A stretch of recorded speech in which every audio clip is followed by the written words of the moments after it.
everyone, this is Sylvain Rochon, the Peaceful Revolutionary. I got something really exciting again this week. I've been reading about a whole bunch of new things and some old things, kind of doing a synthesis of it all. And in this case, we're going to be talking specifically about Paradism and the basic income initiatives that are coming up in some of the countries. I'll get to that in a moment about exactly what that is. But I just want to preface this with the Paradism ideology. Essentially, how can we work as a society towards the concept of paradise? Of course, it's not the biblical sense of paradise. It's more of a ideological, economical sense where people don't have to work to live. They get all their basic needs taken care of. They get to do a little bit like a leisure-based economy. No more wars, and everything's hunky-dory. You can imagine maybe the world of the Federation in Star Trek, for example. Like, if you don't go out beating up on Klingons, if you live on planet Earth, I mean, people just do whatever they want to do, and they choose careers, and all their basic needs are met. All that stuff. That's what we're aiming for as a society here on Earth as well, right?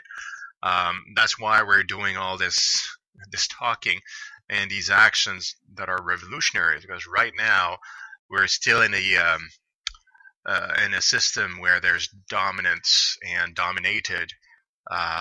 People that are suffering, people that are dying of famine and war and all these really bad things. And we want to change that. We want to bring a new technological and sociological paradise on Earth, right?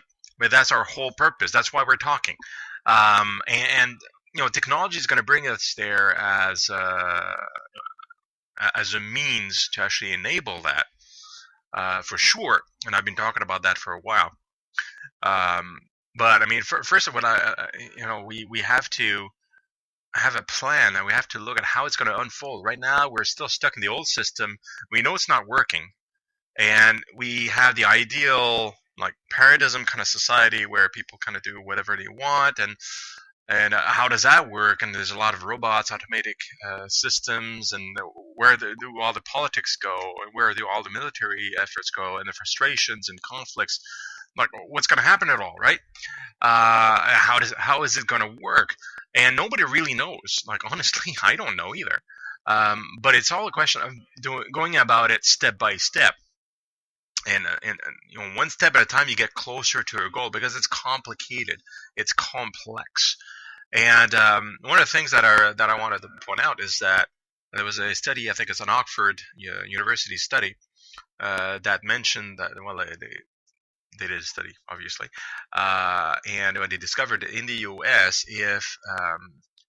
if you put your money into it, we could convert 43% of current jobs to automated systems like robotics, AI, all that stuff. Like, this is today. 43% of all jobs in the States could be replaced efficiently by artificial systems. That's huge. Okay, that means we're on the cusp, or we're right there where we need to be to actually do that jump where people can be free of work. Now, the main issue, and if you've talked about this around you, the main issue about talking about not working for a living and being provided with everything is that what the heck are we going to do with our time? And there is a guy. Oh, did I write Peter Fraze, the author of Four Futures? He wrote something that I pulled out because I thought that was pretty neat. Work is really three things, he says. It's a means by which economy produces goods, so the production of the actual goods and services we use, right? The means by which people earn income to buy these goods, and also an activity that lends meaning or purpose to people's lives. This is work. This is how people see and how work is for everybody. And there's a whole lot of studies about this that even shows, like, if a person, for example, doesn't work anymore, is a lot more prone for mental illness and disease and depression, which is really, really interesting. As people complain about work all the time, about 70% of people in the States aren't really engaged by their job because they don't feel like there's a lot of purpose to the work. But if they don't have their job, they're less balanced, and they're hoping to get out there, to get a job, to get something going. Now, the main issue that we're having when I talk about not working for a living at all, people always reply, well, "What am I going to do?" Like, because they're concerned. And what's going on is that us as human beings, we want to feel useful. We could all eat for ourselves and do the basic things. That's one thing, but it's not enough for us. Every human being wants to be useful to others. They want to have a purpose that's bigger than themselves. That's why work actually serves as a social purpose for most of us, right? Even though you don't like your job, at least you're a cog in the machine. You're providing your skill towards a purpose that is bigger than you. You're part of a whole, and that's the what makes people kind of stick to the work, and even though they're not happy at work, they feel like as part of something. It's both social and also bigger than the social, right? They add value to society, something bigger than themselves. Now, if we want to go to paradise, if we want to create our paradise, we can. Now, we know using technology, we can automate most things, at least basic things. Housing and food. We can automate that so that nobody's would be without a roof, and nobody would be lacking of food and drink and water. We can automate that from the earth to the table in the house. We could totally we could do that. 100%. Okay, we could do that. That would provide the basic. But there's a lot more to life. There's the production of goods, which is what work also is. We need goods. Well, some of it can be automated, and some of the services cannot currently be automated because we're working on it, but we're not quite there. And if we can fully automate a lot of the good production and compensate with people making whatever else that can be automated, there will be a small portion of the population doing those.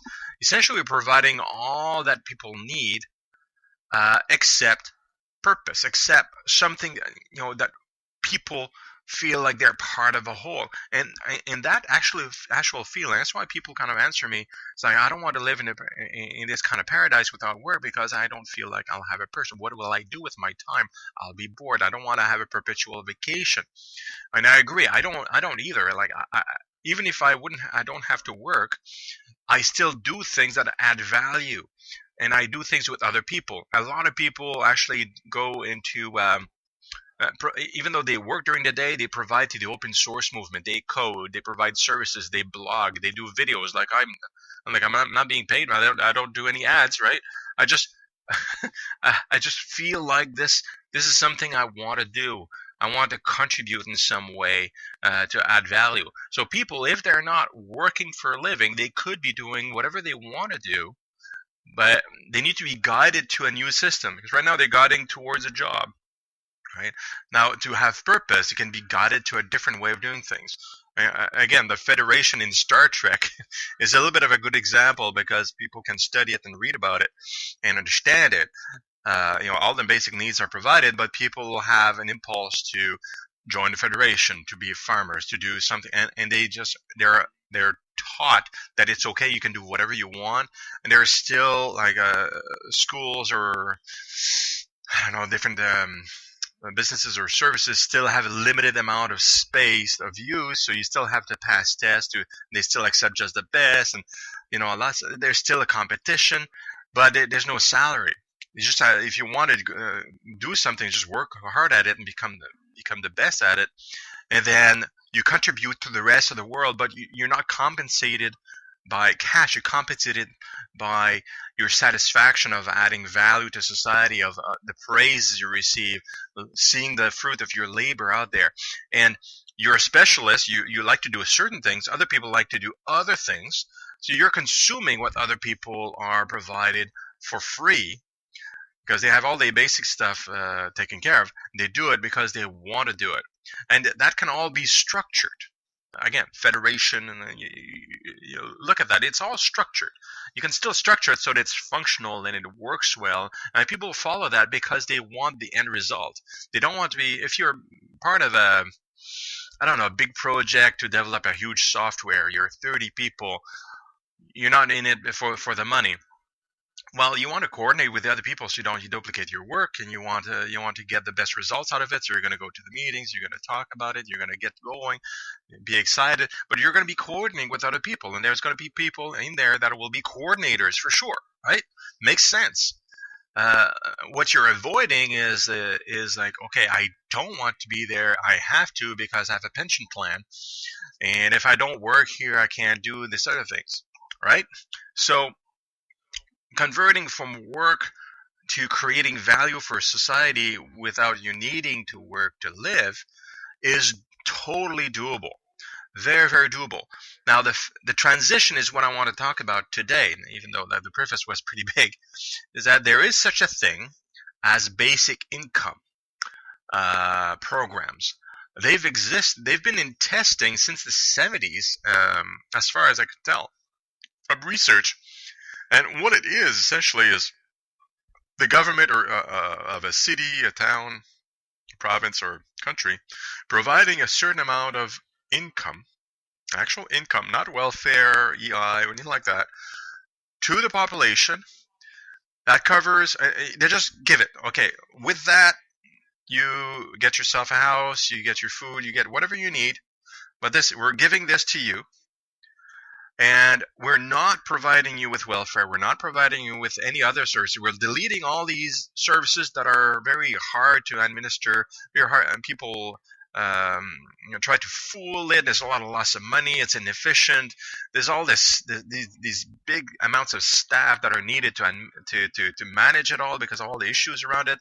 You're eliminating all that. We're just giving you a basic income, so everybody's equal. Everybody's got what they need, and then people still get to work their job because we're not converting night or day into automatic systems. Of course, they still work their job, but they're not concerned about food and on the table and whatnot. And even like their salaries are higher because they get a stipend, as well as their salary, those that are actually working. So your work actually feels more like you're adding to the social fabric, and you can probably more readily shift job to something that's more appealing to you, even though it pays less, because you know that you're covered, right? This is all a little bit of speculation, but there has been tests that were done a number of years ago. And I'm gonna end up with the 2016 example that's coming up in a moment. And there were countries, as far as I can tell, probably more than that. There were countries that tried this before, either localized or full country. Canada, the US, India, Malawi, and Uganda, at the very least in the past, have tried a basic income approach and tested it out. Out of those 5, only the US, they had a negative outcome, as in what they spent in, they didn't get as much out. Now, how does that work? I mean, ultimately, what you want, like, you want to feel, because you're still elected, you want to feel like if you're changing a system, it has to be better, which means financially better, because it's all about budgeting. These are big amounts. You're providing, $1,000, $1,500 a month to every individual in a country. That's a lot of damn money, right? That's a lot of money, more than what the company generates in taxes, for example, and whatnot. Well, maybe not, but a huge chunk of money. So you want to make sure you have a good return on your investment, which is financial, as well as having other benefits. And the best example, because it was described in one of the articles I have down below. Of course, I always add some links for your further reading in more detail. But there was the Mincome experiment that was done in Manitoba from 1974 to 1979. So 5 years worth of testing in the city of Dauphin, Manitoba. They did this. They provided an income, a basic income to all everybody, and it was a scale depending on people, if they were in a home, if they were single and whatnot, depending on their salary output. They gave a different amounts of income. I don't have the huge details of it, but they gave something basic to everybody so that it would work, and everybody was able to buy what they needed, right? As basic. So they did that for about 5 years in this particular city as a micro experiment to see if there would be a good return on investment and to see what else would come out of it. Because one of the bigger worries was, well, if you give some basic income to everybody, what's their motivation to work? Are they going to be motivated to work? You had to test it live, and they did. So some of the results of that, the working hours were dropped among young men. So young men worked less, but they spent more time in school, which ended up being an investment to the future into being more productive later on. And this is in the 70s, so men and women were not equal, like as far as work is concerned. And they were expected to work more, so that's why there was a transition between work hours back into more schooling for long-term play, essentially. Since they had their basic, they spent more time in school, essentially, to be more productive later and more advanced careers, right? Women took longer maternity leaves as well, obvious reasons. That's costly, though. Both of these things are short-term costly, but maybe long-term good. They were less likely to go to the hospital with fewer health-related complaints, even the psychological complaints. The health system was actually relieved quite a bit. There was a significant percentage of reduction of health issues, right? Which is a lot of the Canada's and the U.S.'s budget is actually in the health system, especially in Canada, because we're our health system is not private, so to speak. It's all provided by the provinces. So if it alleviates that, fewer people go to the hospitals. Well, that's a lot of money that stays not being spent, stays in the budget, right? There was no need for social services and this bureaucracy, which is a huge expense that you're completely replacing with the basic income. Even though basic income itself, in principle, costs more money up front because you can directly calculate it by counting heads. There was also reduced poverty as well, because obviously everybody had an income. So no programs were needed to alleviate to deal with poverty issues or homeless or anything like that. So less money out into those programs, not needed. Everybody had something that they could use to live, right? And also there was a strong reduction in criminality. If you got your basics, why would most people steal, right? A lot of misery. And so ultimately, over those 5 years, the data looks really good. It actually came out, on the surface, it looks like you're spending a lot more into a system, even though you're replacing one with the other. But the new one is more expensive, but you're reducing a whole lot of other systems, and people were happier. They did more what they wanted to do. They got more educated. They were healthier. Very, very good. So this is years and years ago. So now in 2016, this year, there's, as far as I know, there may be more, but there's 2 areas that are doing another experiment. Actually, it's more of a rollout. It's not even an experiment anymore. In Finland, they're implementing it because they have a lot of their GDP is actually in public social expenditure, because probably it's a socialist country, so they're spending a lot of money that way. So they would rather spend it as basic income in a simpler system and not having to administer it all. And they've studied all the previous examples from other countries. It looks really good to them. So what they'll do is they'll be giving everybody, what is it, 550 euros a month, and they'll be maintaining some social services as a hybrid project to start. And it's slated to be finalized 2016 and rolled out in 2017, so it's not done yet. And then if that works out, then they'll give out more money and completely they're going to modify, maybe remove all the social services altogether. But they're doing a hybrid system to start, and essentially to make sure everybody's got what they need completely. So no need to analyze case by case, right?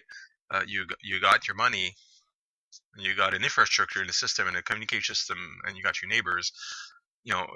Make sure you got you and your children have what it needs, and then what you do beyond that, well, is productive work that you don't have it worried about, and you're doing more what you want to do in providing value to society and contributing, and the bigger salary you're making on top of that basic income, well, the government is still taking taxes out of that. So what they've seen actually in I think Ultrecht, which is in the Netherlands, which is another program they're rolling out, and they saw this in some of the testers before, like in the States, for example, and in Canada, when they did the basic income, is that, well, they would collect more taxes as well. And that probably won't last so much, because if you have a basic income in a specific country for a couple of years, probably private companies will just not give you raises for a while, because then your revenue is so much higher, like it probably would go down. I figure you wouldn't have that high income for a long time, but the trade-off looks really nice, and that's a step towards Paradism. I guess that's my point. If we can show in practicum that if we provide everybody what they need, you come out ahead in general, then the next step could be, okay, well, let's not give any money. Let's eliminate money altogether and just work off of value. Like, how much value are you providing? Maybe it could be a point system, but as far as basic stuff, is like the state through automatic systems could provide all that stuff like food and lodging that anybody would need, through a little, like a ticket system or rating system, whatever it is, so that you get something. Some people get a little bit bigger because their needs are different. Maybe you need to apply, I don't know. But we could remove the money out of the equation completely, theoretically, if this works with the basic income, because you just remove that. So we don't need, everybody's receiving the same thing. Like, just remove the money value altogether and just provide the goods, right? It could be transformed into a system, because, as you know, money is a problem as a mechanism of power, right? So we want the economy, like the cash economy, to leave and to get out of there and be eliminated at a certain point. Maybe we'll be left with something that allows us to trade services in a fair way, that kind of deal. But just like when the money was invented, it was as a mean to properly trade, because not everybody that had chickens wanted to have grain in exchange. So they used like a little piece of paper to trade with, using IOUs, and then that's how money came to be, actually. Anyway, so very exciting stuff coming out of Finland. So I'm really looking forward to seeing how that's going to work out, how they are going to experience it, and in the Netherlands, and probably other countries are going to follow suit if that works after a few years. Hopefully we'll be seeing that, and that's on the road to a completely self-sustained system where no one needs to work, but everybody can contribute their value to society and be happy and not have stress, not being a slave to a system, but part of a human system of growth. And that's where we want to go, right? So anyway, I'm gonna leave you guys at that. So there's plenty of reading down there in the description. I put out a bunch of links for you to explore, to read up more about it, and please feel free to send comments. And thumb up the video if you like more of those. Send me a comment, subscribe, do whatever you need to do to continue this. If we are all together, kind of commenting and contributing to this video series that or video journal that I've started a few weeks ago. Well, that's a part of contributing to society. We're kind of issuing out challenges and ideas for the world to pick up on. Hopefully, we can get it all done together. All right. So have a good one, and don't work too hard this week.